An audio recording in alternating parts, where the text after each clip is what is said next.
तो हमारा जो अगला विषय है आपके चैप्टर 1 का ही, वो है उत्पादन संभावना वक्र। जो अगला टॉपिक है हमारा, उत्पादन संभावना वक्र होता क्या है? यह दो वस्तुओं के उत्पादन के विभिन्न संयोगों को प्रदर्शित करता है संसाधन और तकनीक के दिए होने पर।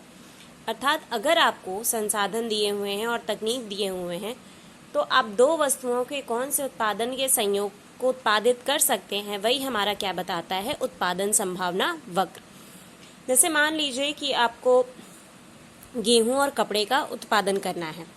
गेहूं और कपड़ा दो वस्तुएं हैं और आपको मान लीजिए 10,000 रुपये दिए हुए हैं। तो इन 10,000 रुपये के दिए होने पर आप कितना क्विंटल गेहूं का उत्पादन करेंगे और कितना मीटर कपड़ा बनाएंगे विभिन्न संयोगों में, यही हमारा क्या बताएगा, उत्पादन संभावना वक्र।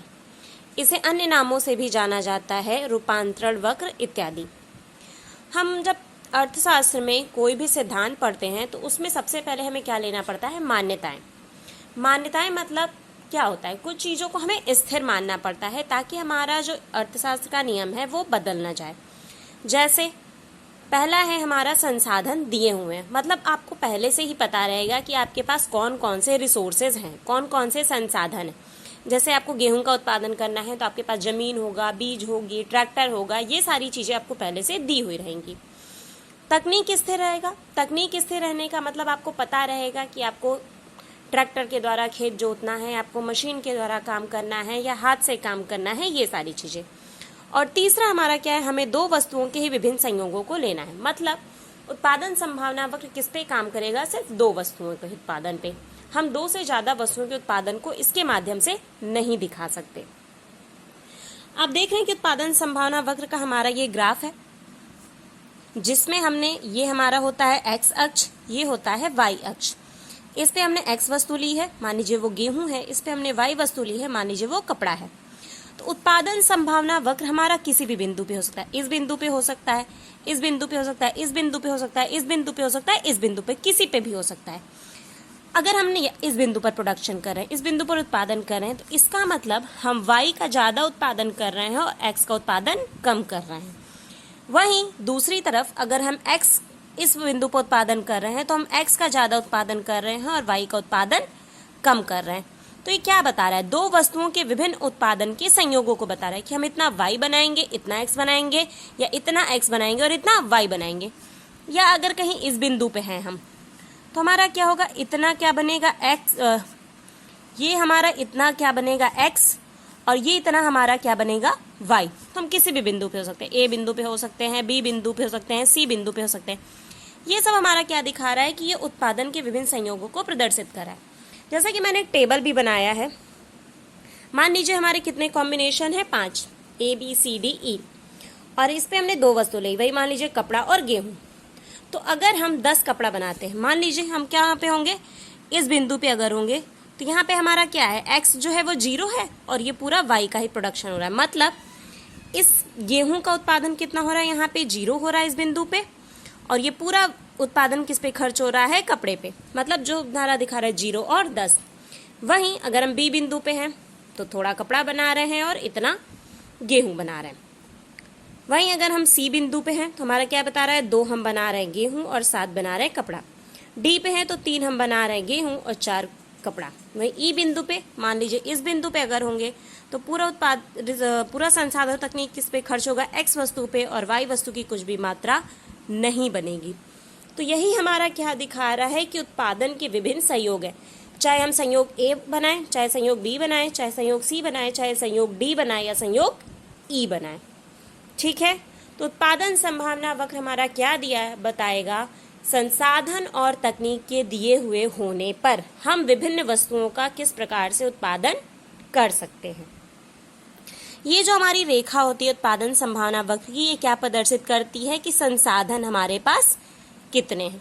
ठीक है, उसके बाद इस पे उत्पादन संभावना वक्र के जो विभिन्न बिंदु हैं, जैसे मान लीजिए मैंने एक उत्पादन संभावना वक्र बनाया, इस पे बिंदुओं को लिया A B C D E। तो ये सब बिंदु हमारे क्या प्रदर्शित करते हैं, जो बिंदु A B C प्रदर्शित कर रहे हैं वो क्या बता रहे हैं कि संसाधनों का पूर्ण उपयोग हो रहा है। मतलब जब हम उत्पादन संभावना वक्र के बिंदु पर होते हैं तो ये हमारा क्या दिखा रहा है कि यहाँ पे जितने भी संसाधन और तकनीक थे उनका हमने क्या किया है, पूर्ण उपयोग कर लिया है, कुछ भी बचा नहीं है। आपके पास 10 लाख रुपए थे, गेहूं और कपड़े का उत्पादन करने के लिए आपने 10 लाख रुपए पूरे खर्च कर दिए, ना कुछ बचाया ना एक्स्ट्रा लगाया, तो हमारे किस बिंदु से दिखाया जाएगा, ए बी सी से। वहीं बिंदु डी क्या प्रदर्शित करता है, संसाधनों का अल्प उपयोग। बिंदु डी क्या है, उत्पादन संभावना वक्र के अंदर ही है। इसका मतलब हम अभी अपने उच्च स्तर तक नहीं पहुंच पाए। जैसे हमारे पास 10 लाख रुपए थे, हमने क्या किया, 5 लाख रुपए का प्रयोग किया और 5 लाख रुपए भी बचे हुए हैं। तो क्या दिखा रहा है कि संसाधनों का अल्प उपयोग, अभी हमने पूर्ण उपयोग नहीं किया है। अब ये है बिंदु ई। बिंदु ई क्या प्रदर्शित कर रहा है, असंभाव्य बिंदु। मतलब बिंदु ई जो है वो उत्पादन संभावना वक्र के बाहर है। जैसा मैंने आपको पहले ही बताया था कि उत्पादन संभावना वक्र की रेखा क्या प्रदर्शित करती है, संसाधन हमारे पास कितने हैं। अब ये जो बिंदु ई है वो उत्पादन संभावना वक्र से बाहर है, इसका मतलब उतने हमारे पास संसाधन ही नहीं है, तो हम कैसे इस बिंदु तक पहुंचेंगे। तो बिंदु ई क्या हो जाएगा, असंभाव्य बिंदु। मतलब इस बिंदु पर तक उत्पादन हम कर ही नहीं सकते। हम कितना उत्पादन कर सकते हैं, सिर्फ उत्पादन संभावना वक्र के बिंदुओं पर, हम इसके बाहर नहीं जा सकते। या तो इसके अंदर उत्पादन करें या तो इन बिंदुओं पर उत्पादन करें। ठीक है। फिर होता है उत्पादन संभावना वक्र में विवर्तन। विवर्तन का मतलब, जैसे विवर्तन का क्या अर्थ है, दो चीजें होती, एक विवर्तन और एक खिसकाव। विवर्तन का अर्थ होता है जैसे एक ये लाइन है, इस लाइन से सिर्फ एक छोर में इसके परिवर्तन होगा और एक सिरा जो होगा वो स्थिर होगा। और खिसकाव का मतलब जैसे ये लाइन यहां से यहां पहुंच गई, तो ये क्या दिखा रहा है, खिसकाव। और ये जो है इसका एक सिरा ही सिर्फ चेंज हो रहा है, तो वो क्या दिखा रहा है, विवर्तन। ठीक है। तो उत्पादन संभावना वक्र में भी दो तरह से परिवर्तन होता है, एक तो होता है विवर्तन और एक होता है खिसकाव। तो सबसे पहले हम देखेंगे विवर्तन क्यों होता है। जब किसी एक वस्तु के संसाधन या तकनीक में परिवर्तन हो, मतलब जैसे दो वस्तुएं थी, वस्तु x और वस्तु y, तो सिर्फ एक ही वस्तु, या तो वस्तु y के संसाधन में परिवर्तन हो या तकनीक में, और या वस्तु x के संसाधन या तकनीक में परिवर्तन हो। मान लीजिए हम पहली कंडीशन ले रहे हैं कि वस्तु x की तकनीक बढ़ गई और y की क्या है, स्थिर है। x की तकनीक बढ़ गई, मान लीजिए पहले ज़्यादा श्रमिक लगे हुए थे, अब हमने क्या किया, नई मशीन लाए, तो तकनीक में परिवर्तन हुआ।